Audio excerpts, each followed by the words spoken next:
being a police officer, when I was little and I seen that police officer, and I think, where's he going? What is he doing? What dangers he might put himself in that day? Because that to me was the heroes. In an attempt to find out what life is like for cops patrolling the front lines during a volatile stretch in the city's history, I decided to ride along with Officer Chris Brown, whose beat covers Indy's turbulent near West Side. In this segment, Brown spots a cracked windshield on an old Chevy pickup.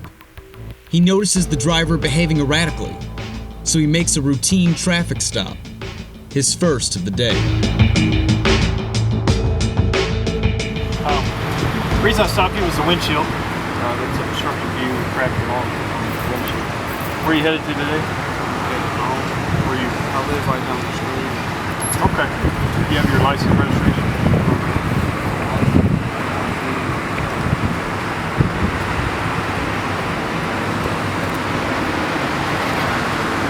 You said you don't have the registration? Who's? It's not a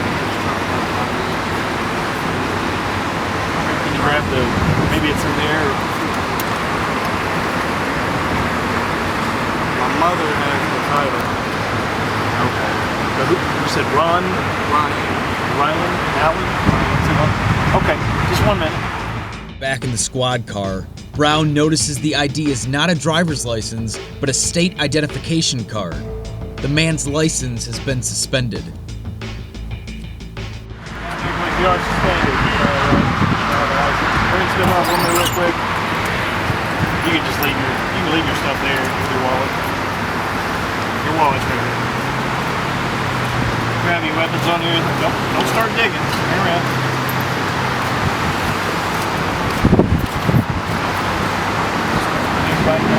You're just detained. You're not under arrest.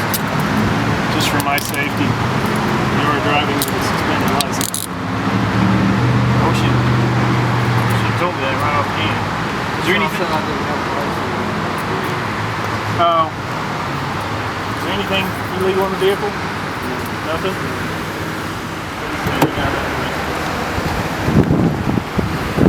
As long as there's nothing.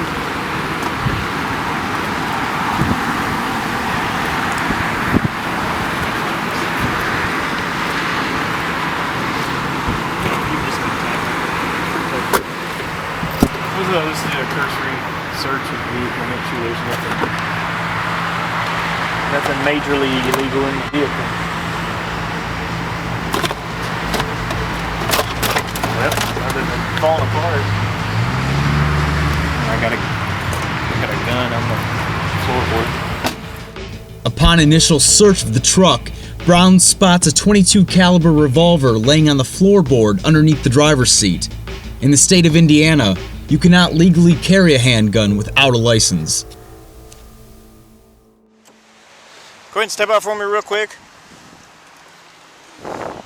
Okay, no, you're fine. Just look at me. You can turn and look at me. Now, how old are you? 23. All right, I'm going to read Miranda. Before I ask you any questions, you must understand your rights. You have the right to remain silent. Anything you say can and will be used against you in court of law. You have the right to talk to a lawyer for advice before we ask you any questions and have him with you during questioning.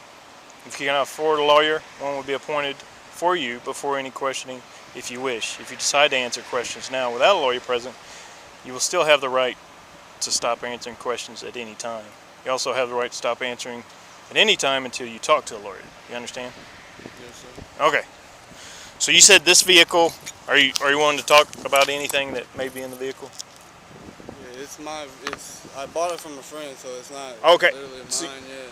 So. Okay, you bought it, when did you buy it? Yeah, a few days ago. And that was from Ryan? The one on the, okay. Ryan Allen, yeah. And you just basically use it for to and from? I bought it and I was going to use it to build picnic tables, like a skid for living with my dad. Scrap, okay, so you're everything's in there. The pallets, everything in there is your property, right? I mean, the palace is mine. The truck's mine. But it's your truck. You said you bought it. I mean, it's so not everything. my truck yet. It's not my name. It's not my truck. I But just you bought took. it. Okay, you took possession of the truck a couple days ago. Yeah. I bought the truck a couple days ago. And you know I what? gave the title to my mom. Okay. She's gonna play the title. Well, you're going to be under arrest for possession of a handgun that's in that truck. Right at your feet, in the floorboard, is a handgun. You do not have a gun permit. Have you ever been arrested for a handgun in the past? No. Nothing. Is that your handgun? No, it's not my gun. Whose would it be? Must have been in there when I got it or something. It's not my gun. Must have been in the truck when you got it. Well, it's actually laying in the floorboard on the smooth vinyl surface to the point where it would actually slide forward if you even moved from that spot.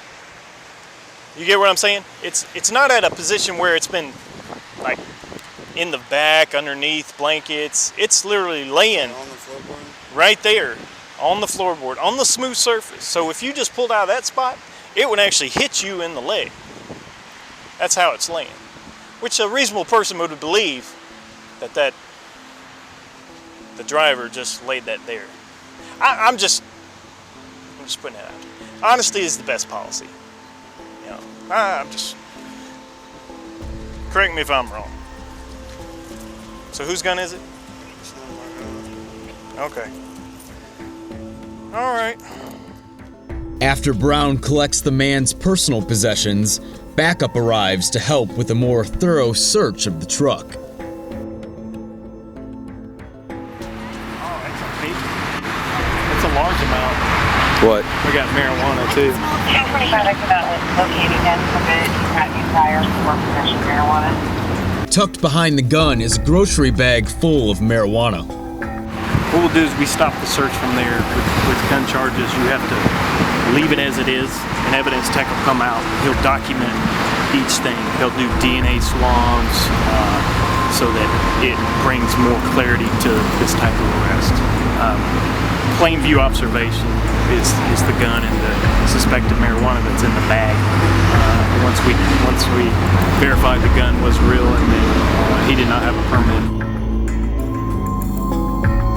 Recovered from the vehicle is a Harrington and Richardson Model 930, a 9-shot 22 caliber revolver, and 456 grams of marijuana.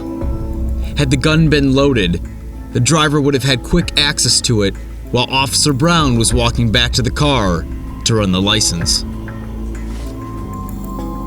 What first pointed out to me as soon as we pulled out of that business on the Rockville was his actions. He quickly went from the outside lane upon seeing the marked car behind him quickly to the right. He was in that flight mode, even though he wasn't being overly evasive. Then observed the crack across the windshield. He didn't signal into the Burger King lot because he had to make that quick turn to try to avoid me. And then, of course, you can smell the marijuana, and that goes downhill from there. Brown says the need for officers is evident. If IMPD had officers dedicated to just traffic stops, then those cops would be able to dedicate themselves to the property they recovered in the arrest itself. This traffic stop alone took nearly an hour and a half, which is all time spent away from Brown's beat.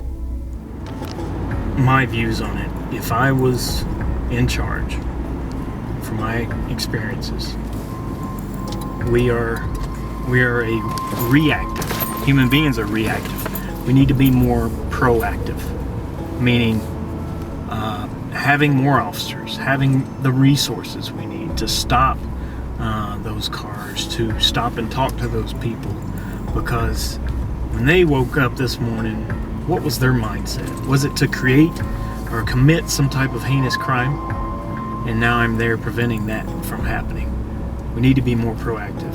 We're always reactive.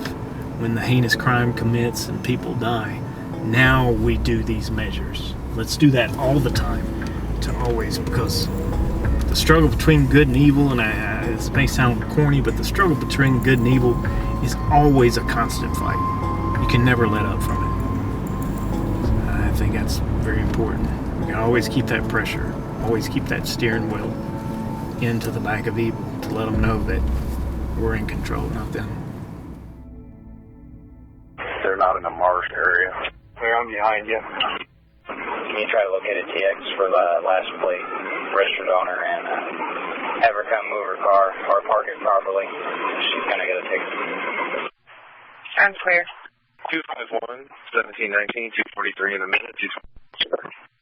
Drop his front door and also pitch in motion, no rep.